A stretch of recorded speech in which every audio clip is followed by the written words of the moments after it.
Chère Madame de Vissénier, c'est avec un profond dégoût que je découvre le trou moisi des bas-fonds de YouTube dans lequel tu t'es engouffré. Et ne m'en veux pas si je te tutoie. Je dis tu à tous ceux que je n'aime pas, même si je ne les connais pas. Ne va pas croire que c'est parce que tu sais tenir une plume que tes mots ont plus de valeur qu'une logorée.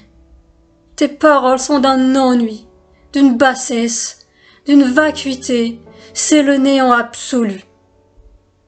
J'ai entendu un déversement de haine, un torrent de vomi, sur des personnes que pour la plupart tu ne connais même pas, et qui pour la plupart, face à l'ignoble, se révoltent, avec les défauts que peut avoir chaque être humain. Et à ce jour, pas un seul mot sur tous ceux qui, depuis 2 ans, ont transformé une simple grippe en peste noire, entamant par là les économies, la santé et les droits de 7 milliards d'êtres humains, et qui pourtant, mériterait de se faire dresser le portrait d'une telle sorte, d'une telle sotte. On dit que gentil n'a qu'un œil. Ce proverbe mériterait son pendant pour les gens de ton espèce. Vipère a celui qui manque aux gentils, mais il est myope. Pas une seule de tes missives n'encense une personne qui trouverait grâce à tes yeux. À croire que ton cœur ne connaît que la haine, le mépris, le dédain. Un sage dit un jour à un individu qui venait lui porter un message. D'abord, est-ce que cela est vrai? L'individu répondit qu'il n'était pas sûr. De tes paroles, il ne ressort que des procès d'intention, aucun fait pouvant justifier ton dédain. Je n'ai pas été vérifié, mais je mise un billet que tu fais de la psychanalyse. En d'autres termes, tu tires des cartes de bohémienne et tu interprètes des signes en buvant du vin blanc, aussi tape au palais que ton sens scientifique. Tu pourras répondre que ce n'est pas l'esprit de tes vidéos, mais encore faudrait-il que l'ensemble, le fond, soit un tant soit peu dans la vérité. Or, tu ne déverses que tes opinions irrévérencieuses. Le sage dit ensuite « Est-ce que c'est bon ?» L'individu répondit non. Comme je le dis depuis le début, tes logorées ne sont qu'un ruissellement d'insolence, une rivière de mépris, un torrent de haine, que dis-je, un torrent de haine, un océan de dédain. Le sage ajouta enfin « Est-ce utile ?» Pas vraiment, répondit l'individu. Qu'est-ce que tes contenus apportent d'utile aux oreilles des gens?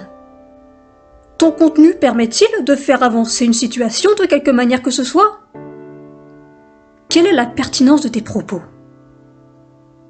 Peut-on seulement se dire en t'écoutant vomir ton impertinence?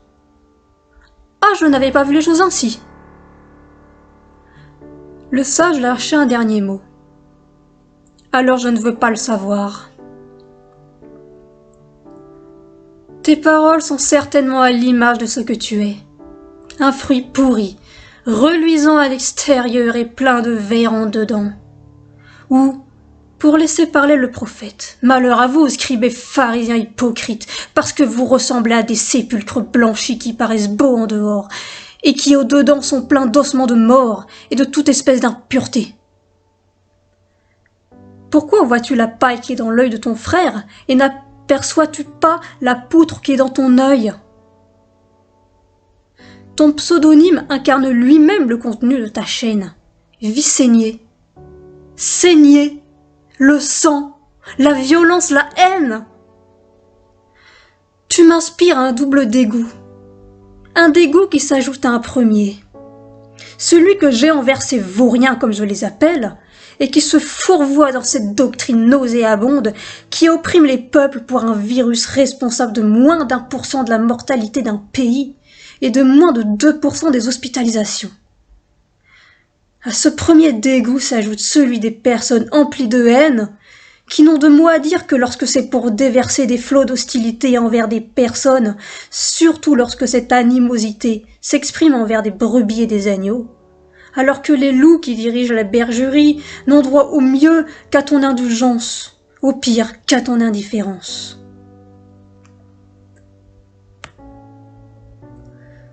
Pour finir, je te souhaite de trouver l'amour qui te manque, te laissant écrire ces ignominies, qui, je l'espère, te réconfortera, pansera ton âme et apaisera ton esprit, et qui, je l'espère, te fera abandonner cette perversion, à laquelle tu ne trouveras plus d'intérêt, qui ne te nourrira plus autant que l'amour le fera pour toi. Allez, bis, Manon.